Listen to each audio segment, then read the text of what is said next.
नमस्कार साथियों, मैं मेहरबान मेवाड़ा करियर पॉइंट के यूट्यूब चैनल पर आप सभी का स्वागत करता हूं। जैसा कि आप जानते हैं कि IBPS PO की एग्ज़ाम चल रही है, जिसका फर्स्ट शिफ्ट का हमने एनालिसिस हमारे यूट्यूब चैनल पर डाल दिया है। अगर आप चैनल पर नए हैं तो चैनल को सब्सक्राइब करें और बेल आइकन को प्रेस करें ताकि आने वाले वीडियो की पूरी जानकारी आपको मिल सके। अब हम आपको सेकेंड शिफ्ट की पूरी जानकारी देने वाले हैं। सेकेंड शिफ्ट अभी छूट चुकी है तो हम आपको पूरी इन्फॉर्मेशन देंगे। थोड़ा सा मॉडरेट, बाकी रीजनिंग तो बहुत ईजी आ रहा है। टाइम का कुछ इशू नहीं, मैथ्स में अगर बच्चा 20-25 से ज़्यादा नहीं हो पा रहे हैं। हाँ, वो कितना अटेम्प्ट किया आपने? मैंने 65 अटेम्प्ट किया। जैसे आप बता सकते हैं DI वगैरह आ रही है? हाँ, 3 थे, 2 DI थे, कैसलेट था और अप्रोक्सीमेशन थे और रॉन्ग नंबर थे। और सिंप्लीफिकेशन से क्वेश्चन नहीं, सिंप्लीफिकेशन नहीं था, वो अप्रोक्सीमेशन नहीं आया 10 में। और जैसे कि हम बात करें रीजनिंग के अंदर पजल वगैरह, बहुत ही आसान था। पजल कौन सी आ रही? फ्लोर, हाँ, फ्लोर वो 10 फ्लोर वाली थी और वो सर्कल वाली इनसाइड और आउटसाइड। और सिलॉग वाले क्वेश्चन सिलॉजिज्म तो नहीं था, नहीं इनइक्वालिटी क्वेश्चन थे। और जैसे बता सकते ब्लड रिलेशन से रिलेटेड नहीं आया था। और जैसे सीरीज से जैसे रॉन्ग नंबर वो अनसर्टेन वाली थी। हाँ। और उसमें मतलब और एक वो फ्लोर वाला था जो PQ रहते हैं ना, वेस्ट और ईस्ट वाला, तो फ्लोर फ्लैट वाला। और ठीक है, थैंक यू। क्या लेवल रहा? रीजनिंग तो इजी था, इजी मॉडरेटर। हाँ, मतलब पूरा लेवल बता सकते कि पूरे दोनों पार्ट का इजी टू मॉडरेटर था, दोनों लेवल रीजनिंग बना सकते थे। और कौन सा ऐसा था कि नंबर सीरीज में कुछ अटक गए, मतलब लेकिन बाद में प्रॉब्लम आई थी आपको कैलकुलेशन में। पूरा इजी था और दूसरा डे में ऐसा था कि इसको डिकोड करने में बस थोड़ा सोचना चाहिए। कितने अटेम्प्ट किया आपने? मेरे 60 अटेम्प्ट किया। तो बता सकते जैसे जो DI था वो कौन सा आया था उसमें? DI एक मेल फीमेल वाला आया था। टोटल वैल्यू दी वाली थी वहाँ पे, लेकिन ऐसा था कि वो टोटल में से मेल नहीं काउंट करने थे, मेल के भी ऊपर दी वाले, मतलब उसमें और भी गिवन था डाटा। वहाँ पे थोड़ा सा सोचना पड़ता था। और जैसे पजल की अगर हम बात करते हैं तो पजल एक मंथ वाला था, सॉरी एक डेज वाला था। हाँ, और अनसर्टेन वाला पजल आया था। जैसे बॉक्स और इससे रिलेटेड कुछ फ्लोर वगैरह वाला आया था। 10 बॉक्सेस वाला एक आया था। पजल ज्यादा और इनइक्वालिटी था। और स्टेटमेंट वाले क्वेश्चन ठीक है। रीजनिंग में नहीं थे, पॉइंट में आए थे। और जैसे ब्लड रिलेशन से रिलेटेड नहीं, ब्लड रिलेशनशिप नहीं था, डायरेक्शन से बेस्ड। ठीक है, थैंक यू। एग्जाम का लेवल अच्छा था, काउंट में थोड़ा टाइम कम था। अच्छा, टाइम कैलकुलेशन में टाइम हल्का सा। जैसे DI की वजह से कौन सा DI आ रहा है?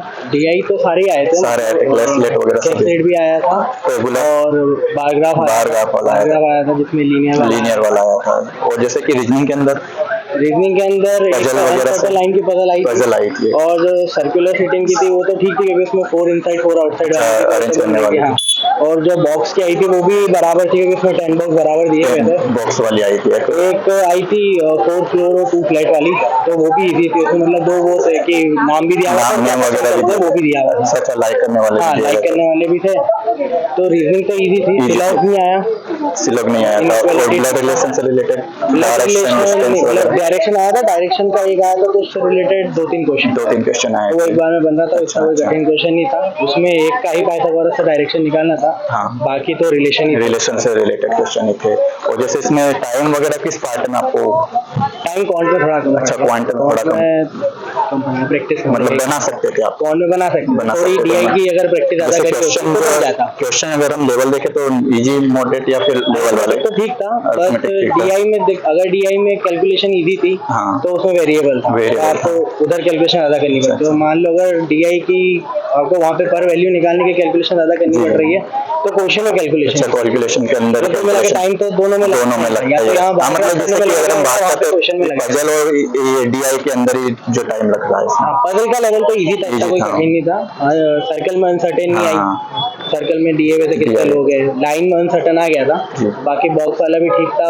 और मैंने तो 45 28 था 17। ठीक है, ये कौन सा वाला कैसा क्या रहा? हार्ड थी। कितने अटेम्प्ट किया आपने? मेरे रीजनिंग में तो 14 थे। मैथ्स में 7 थे।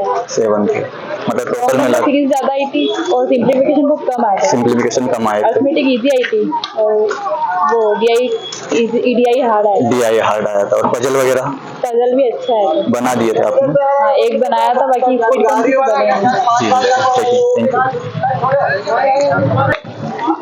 हाँ, मतलब मॉडरेट था मतलब क्वेश्चन का लेवल मॉडरेट रहा। हाँ कितने अटेम्प्ट किए आपने?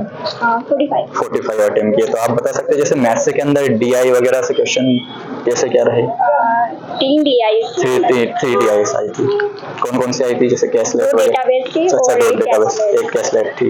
और जैसे अगर हम बात करते हैं इसमें सिंप्लीफिकेशन वगैरह के क्वेश्चन सिंप्लीफिकेशन के 5 क्वेश्चन आए थे सिंप्लीफिकेशन से। और अगर हम बात करते हैं CI SI से क्वेश्चन, हाँ एक क्वेश्चन आया, अरिथमेटिक से एक क्वेश्चन आया था अर्थमेटिक से। और जैसे हम बात करते हैं रीजनिंग के अंदर पजल वगैरह,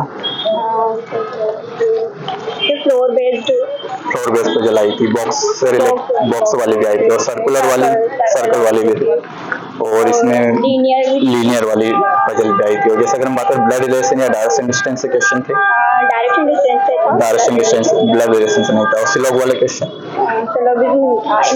इनइक्वालिटीज था। और जैसे अगर हम बात करते हैं सीरीज से number series, wrong number maths के अंदर आया, रोंग नंबर सीरीज है। कितने अटेम्प्ट किए टोटल आप?